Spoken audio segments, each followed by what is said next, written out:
In un caso come questo la giustizia è il minimo doveroso, insomma, ecco, che ci sia. Galina, la madre di Irina Bakal, la 21enne moldava incinta di 6 mesi uccisa dall'ex fidanzato Mikhail Savchuk, 19 anni ancora da compiere, nel processo a carico del giovane omicida vuole esserci, vuole seguirlo da vicino passo passo e per questo, oltre a essersi affidata al penalista trevigiano Andrea Piccoli, ha nominato in vista dell'autopsia prevista per domani un consulente di parte, il medico legale padovano Alessandra Rossi. Domani ci sarà l'autopsia, è stato oggi conferito l'incarico al dottor Furlanetto, appunto, dell'ospedale di Treviso e quindi alle 13:30 faranno appunto questi accertamenti. Ci saremo anche noi, abbiamo nominato la dottoressa Rossi di Padova, Alessandra Rossi di Padova, come consulente di parte della famiglia e attendiamo gli sviluppi adesso appunto investigativi.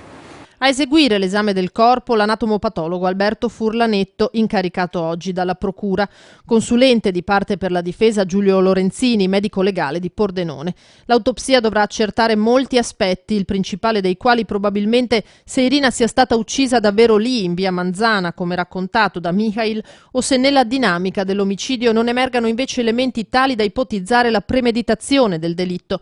Di sicuro il ragazzo, ora in isolamento a Santa Bona per le minacce ricevute da altri detenuti, bugie ne ha raccontate molte finora, anche alla madre di Irina.